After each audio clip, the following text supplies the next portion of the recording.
so much crowded with a lot of data and information here. I want to have it clean. So at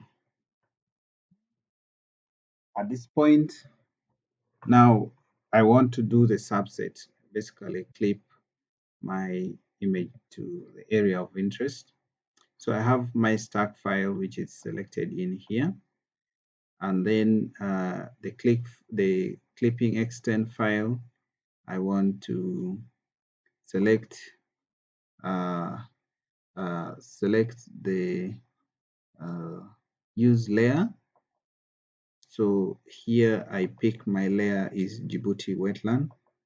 This same file here, I pick the Djibouti wetland as my clipping extent, and then the output file, I'll just change this to uh, Landsat 8 stack um, stack underscore clipped.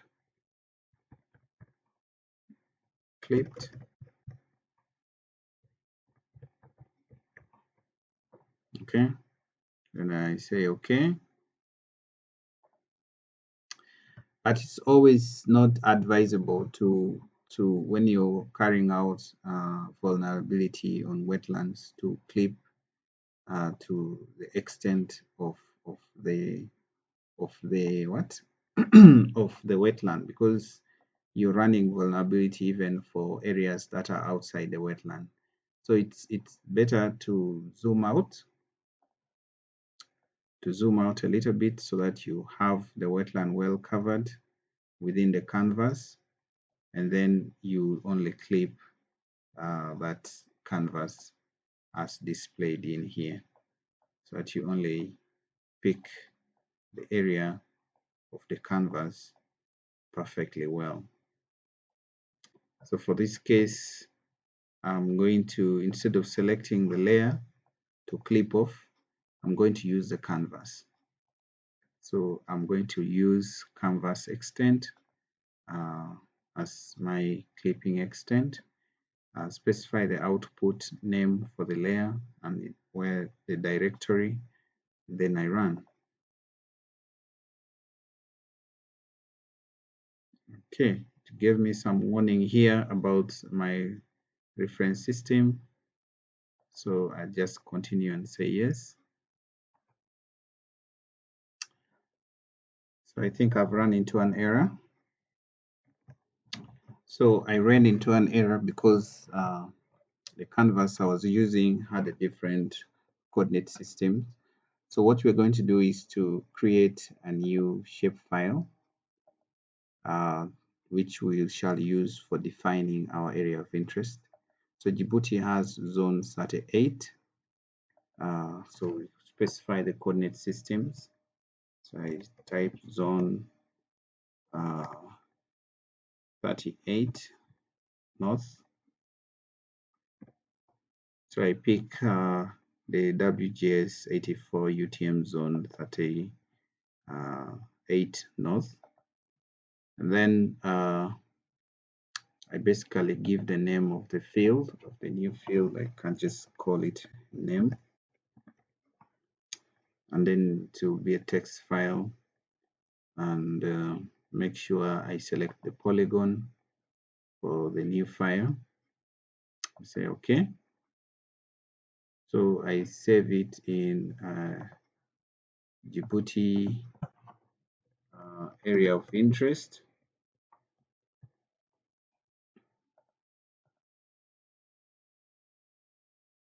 So the new file is what I'm going to edit, because I want to create a new file just to help me clip off to an extent, maybe a 10-kilometer radius for my area. So I select this file, and then I toggle editing. So when I toggle editing, I pick the new file creator. So I put a rectangle in this area, my interest.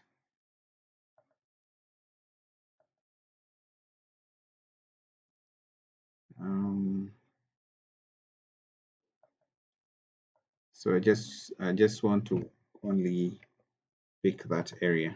I don't need really much on this.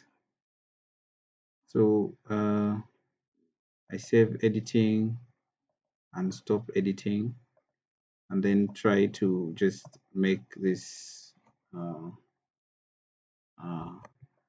layer, the area of interest layer, I try to make it hollow. So I go to style, fill, I say none.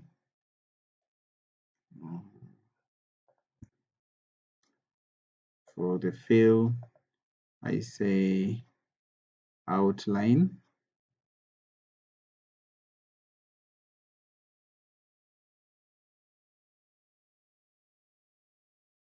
Okay, simple fill.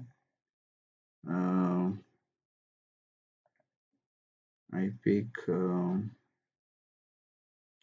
transparent, and then I leave it black and increase the size of the line just a little bit to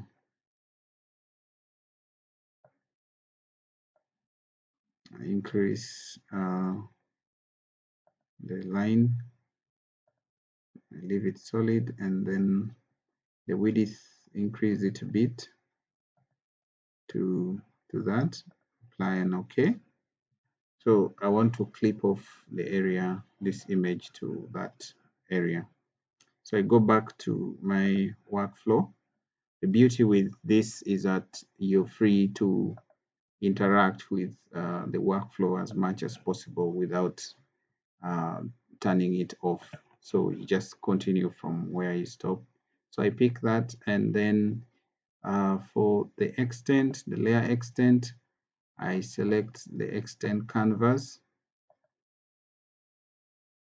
I use layers and the canvas extent. I pick the Djibouti area of interest.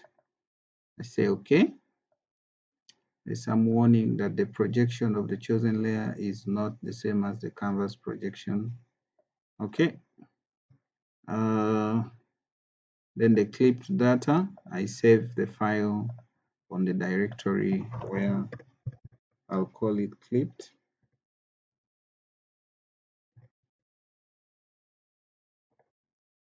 Clipped image. I save. Let's try this and see if I get into an error again. Seems like it's working. Okay, so in here I can be able to see the image that has been clipped. So we can just remove the large image from here, so that we only remain with the clipped image, and then the wetlands themselves.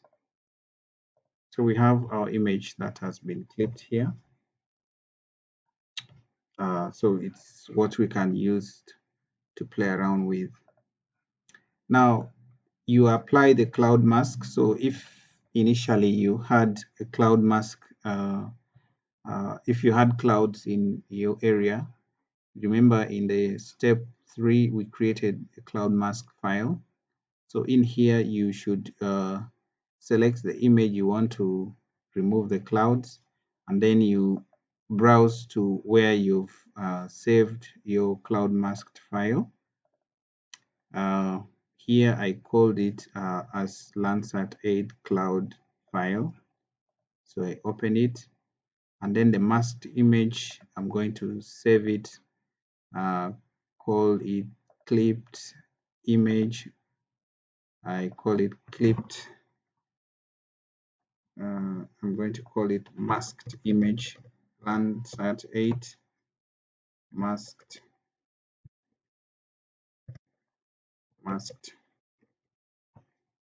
image, and then I run. So right now what it's doing, it's looking for areas that it's defined as clouds earlier, and it's going to mask them out. It will take a couple of minutes to do this. So we can be able to view uh, the difference between our cloud masked image and the image that is just not masked. So here we can see that initially we had a few of the clouds in this spot, and as well as in some of these areas. It's not very perfect because if you can see, it has actually tried to remove clouds in areas that didn't even have the clouds. So it's not a very perfect algorithm, because you need to be careful. You check again and see if really what has been done was done perfectly. As you can see here, there's absolutely no clouds in here. Okay, but if it really had clouds for areas that, if they really had clouds, you'll really see that the algorithm would work perfectly well.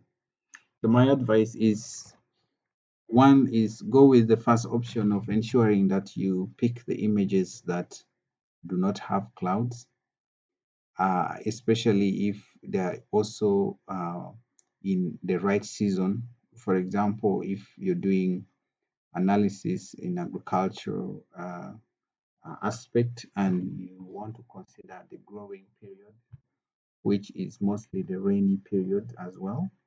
So you try to see if you can be able to access images that are cloud free.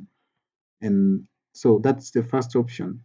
The second one is that in case you really fail to, then you have to run the cloud masking before clipping of the file, so that you have the whole scene masked out. Because now what we did is reducing the image.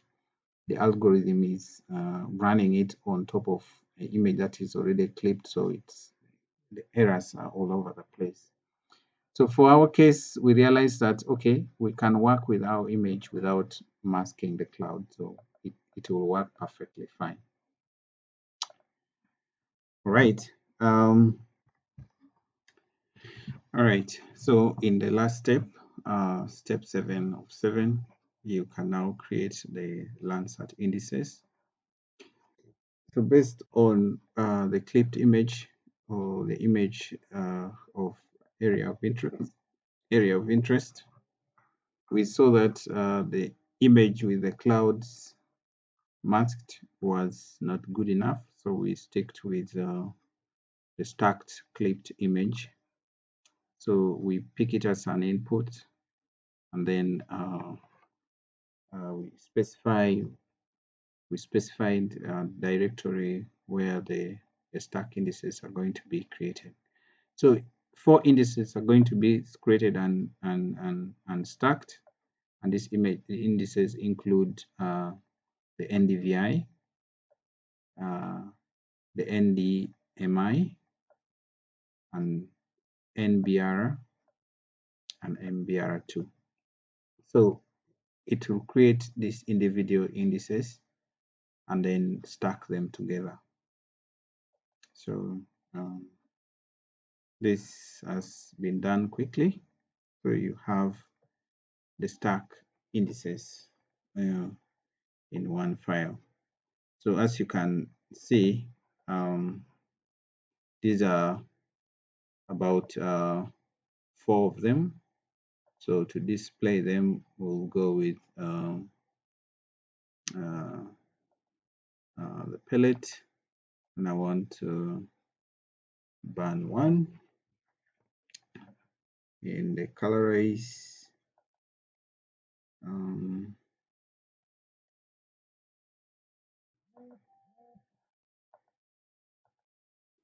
so we'll pick single gray band and then pick band one, which is the NDVI. And then we'll have it displayed there. So it's basically telling us where this is basically the output of the vegetation NDVI output. Then if I specify another band, I can also generate the display of another band.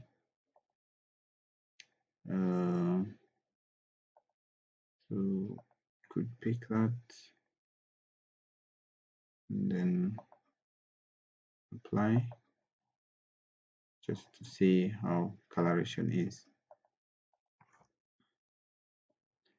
So just with a recap, we have the process of pre-processing images.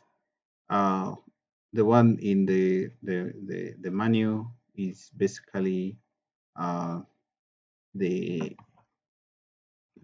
pre-processing of a Sentinel image. So we have you access the toolbox from here and then navigate to I/O /O and then double click on Sentinel to pre-processing update, and then you select the image to unzip and the directory, and then generate the cloud mask file, do image stacking. Make sure you keep for Sentinel, when you're doing the Sentinel image processing, keep all these selected pre-selected bands intact, don't switch off any, and then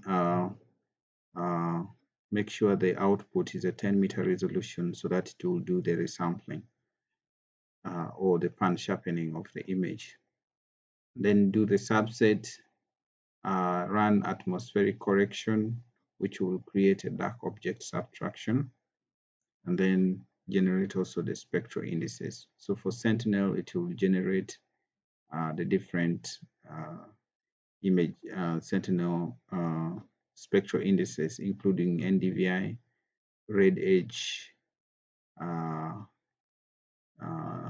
normalized difference index, as well as the NDWI, which is the different which is the normalized difference of water index.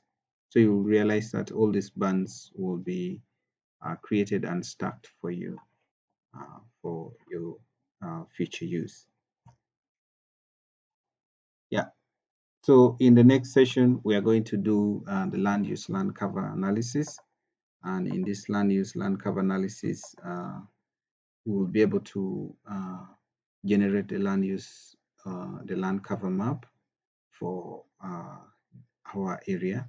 Remember, we are still using the wetland in Djibouti as our area of study or area of interest. So still the same process, you navigate through the toolbox, open it, and then within the toolbox, you expand the wetland habitat mapping and select the indices, calculation, and texture.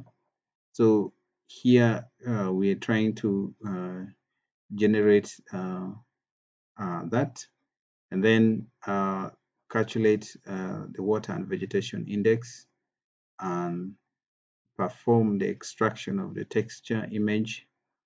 After that, we do generate the different layers here, and then generate the training data, run the image classification, and then we should be able to finish and generate accuracy assessment, perform accuracy assessment, and obtain the final output. So to carry out land use land cover analysis, the first thing that you need to do is to create the training data. So the training data that we are going to create will be based on the image that we are going to classify.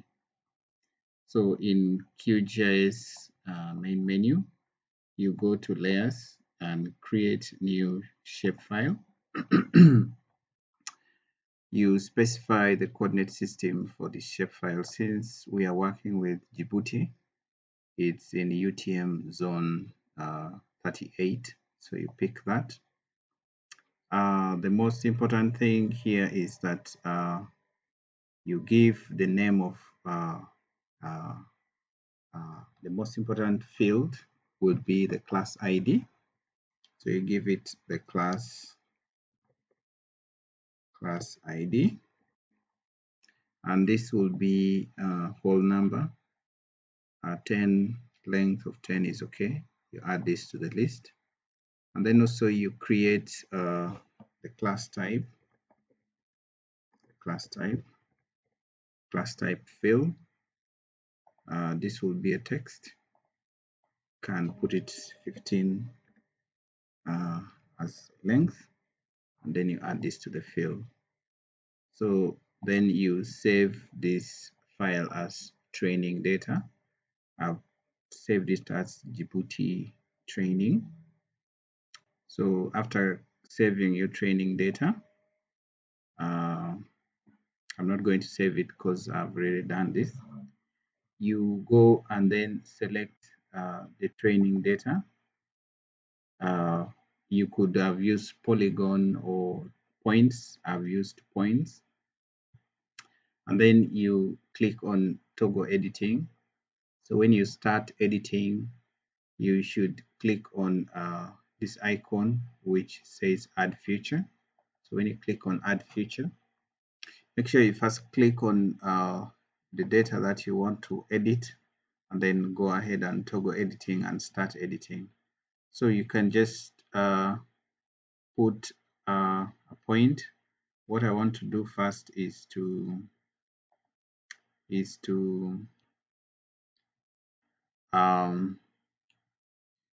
change the color ramp of my image, the bands to be 532 543, which is highlighting the vegetation areas or the vegetated areas. So in here I can be able to see these areas to be having the infrared color designating the vegetation. So I click on this. I click on the layer that I want to edit, and then click on the file. Then I add the ID. For tree cover, I just want its ID number 3. As you can see, I've already created a few of the training data sets here and tested them. So 3, 3, and then here I'll have tree cover. And then I'll also add another layer for impediments. So impediments are areas, being a desert, areas that have sand and probably rocky.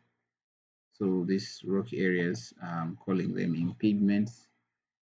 I'm not an expert of Djibouti, so maybe someone will correct me on the best classes for Djibouti. But impediments is having a class ID of 5. So this ID is created automatically. The one I'm interested in is this class ID, because my classification will be based on it. So this is impediments.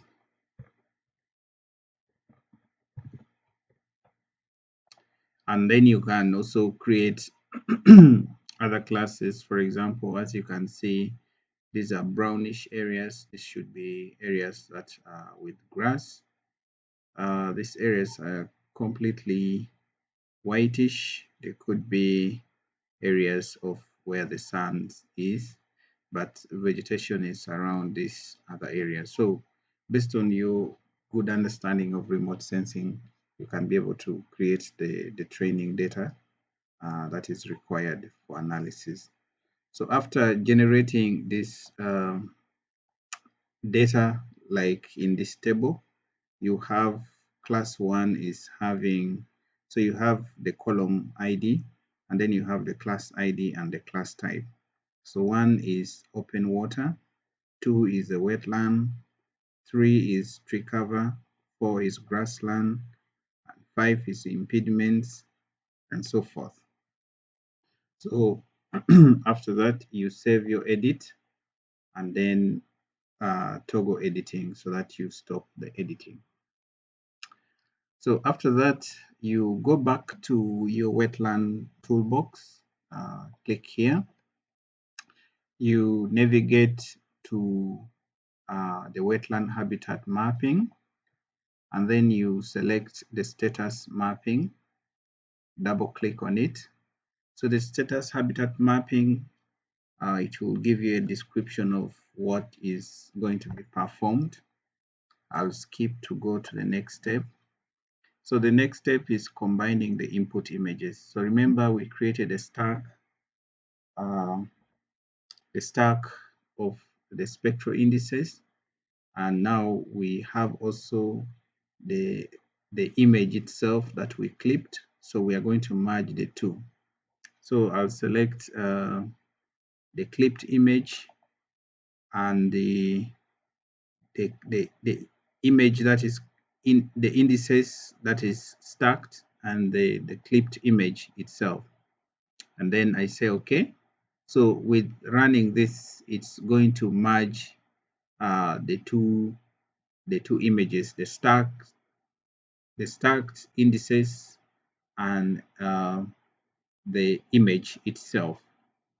So this improves your classification, in that the stack indices consist of NDVI and so forth. So it will really improve your classification. So I'm going to skip this because I've already done this. Then you go ahead, you specify the image that you want to classify. In this case, it will be the merged image. And then the training data, you specify the training data that you use. And then remember, in here, you have two columns. You have the class ID and the class type. The ID is the general one that is created. So here, in the processing window, it's asking for which one is the class ID field. So the class ID field, this is the field name in a training data shapefile attribute that corresponds to the unique class ID. So in our case, it is called class ID without space. And the mask file is optional, so we'll not include it, and then we'll specify the output directory. So we'll call it under land cover, we'll call it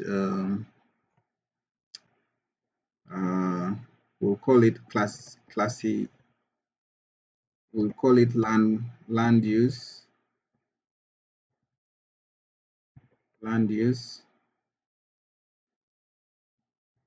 land cover.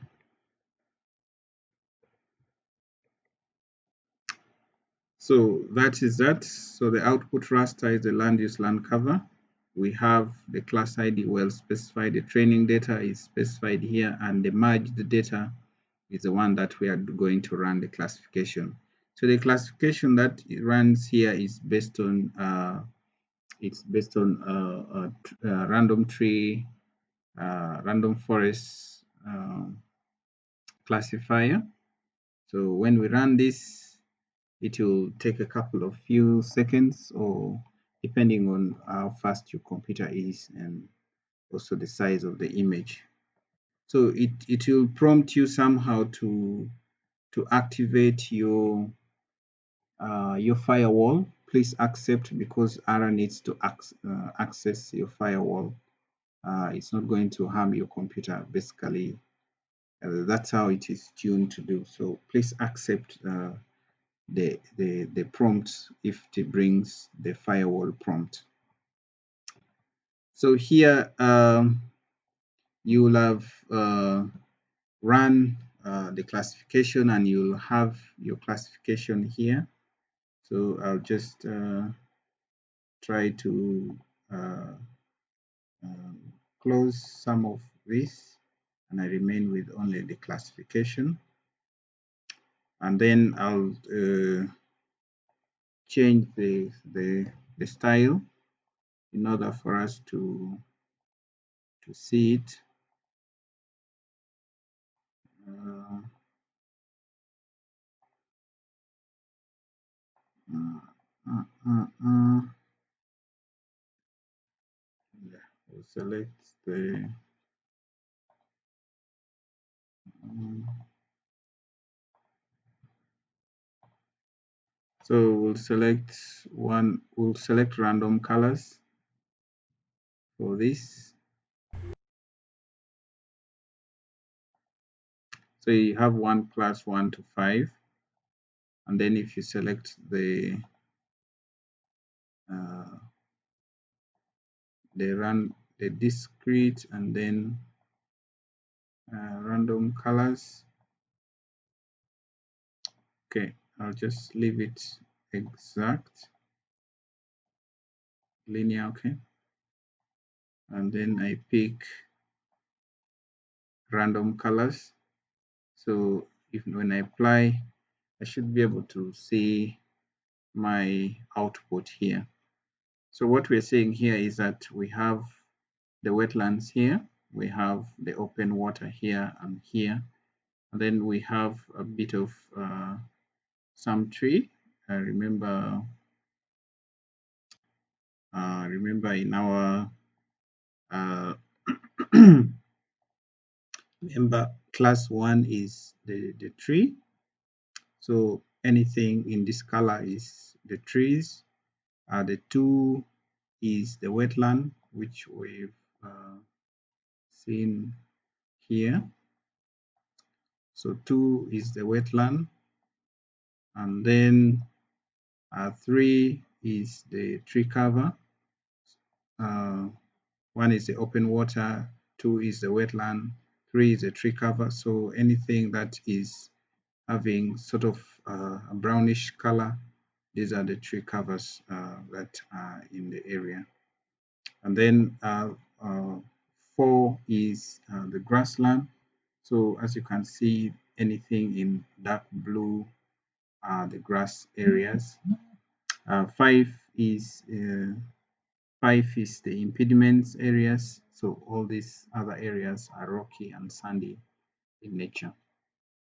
So in summary, that is how you carry out the land use land cover analysis.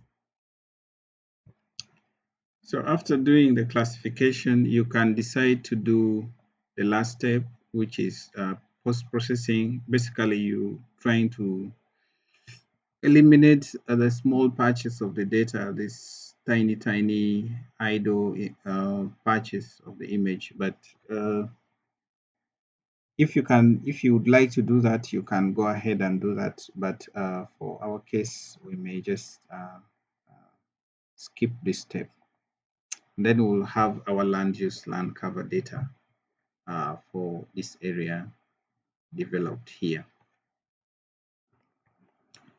So as for the best practice, after finishing the land use land cover classification, you need to test your accuracy of your classification and validity of your classification. So you go to the Globe Wetland Africa toolbox again. You go to post processing validation tool. Under validation tools, you can then double click on accuracy assessment. Make sure that you prepare your You prepare your data set. Uh, you prepare your accuracy assessment data, ground truth data that you'll use for conducting accuracy assessment. So in here, you then go ahead and then select the classified image, and then you select the accuracy assessment data, which is the ground truth data, and then you make sure that this ground truth data has the class type on it. The field for class type should be in uh, uh, in it, and this class type helps you to validate the land use land cover class against the ground truth data. You should specify where the unweighted error matrix should be located, where the area weighted error matrix should be located, and the unbiased area estimates should be located. For this purpose, I'll just give them to be temporal so that I don't save the final output for now. And then you run. So when you run your classification, if everything is perfectly done, you should be able to generate the final output. But sometimes you will get the warning, something like this, saying that no data value must not be included in the data. And it has detected that the fifth class has a no data value. I'll just ignore the error and then have my accuracy assessment results shown here. So the weighted area matrix is the one that is generated here. So as you can see, it's showing me that between this and this, you get this accuracy. And as you come down to 4 against 4. And then it gives you uh, uh, the, the column total and the row total, as well as I was supposed to have the producer accuracy and the user accuracy, as well as the production accuracy at 95% and the other at 95% as well. So you can have these results to help you find out exactly if your classification was properly done. So also we can view um, um, this unweighted error matrix to see how the producer accuracy and the rest is performing. As you can see, you have a 2, 1, a 4, 2, 5 here, and then the column total and the row total also displayed in here. The unbiased area estimation is also one of the final outputs that you can see in your final outputs. Um, Unfortunately, the data sets that I have are not the ground truth data. So the error accuracy assessment process did not really generate very good outputs because I don't have uh, ground truth data to run this classification. This tutorial was basically optional, but because under the ICPAC program, we already generated for you the land use land cover classes, which maps which you can use in for your analysis. You'll be able to access all these data sets from the drive. So in the last bit, we have already created this water built up area indices in the earlier bit, but you can still follow the same steps. You open the Globe Wetland Africa toolbox and then navigate to wetland habitat mapping. Double click on indices calculation and text extraction, and then put your directory, the directory where the image is. This will be where you'll have generated the, the images in the first pre-processing stage. You select the sensor. If it is a Landsat, you change to Landsat. If it is Sentinel, you select Sentinel, and then specify the output directory. And then for built-up areas, you basically use for Sentinel, you're going to use the band 11 and 8. For so basically this is the SWIR band and the near infrared band. For Landsat, you'll use band 7 and the band 5 for Landsat. So then in the raster calculator, you navigate to the raster calculator, and then you have your SWIR band and the near infrared band. Using this formula, you can be able to calculate the built-up area index map. And then using the same raster calculator, you select the output that you'll generate from here, and then try to study your data and see the values range within where the built-up areas are. So in this case, the built-up area values that are greater or above 0.2 and less than 0.25 will be the built-up areas for that area, for that site. So then you run the conversion tool called the translate, and then because you want to eliminate the no data values to generate the final output. In the last part, we'll generate the water dynamics and extent map of the wetlands. So here, just within the globe wetland Africa toolbox, you still navigate to the tool, and then pick the inundation, navigate to inundation regime and double click on inundation regime. And then you'll pick your Sentinel-2 image here, and then add it in case you want to do the cloud masking. But in case you don't want to do the cloud masking, you can skip this stage, and then generate the water index map using this interface.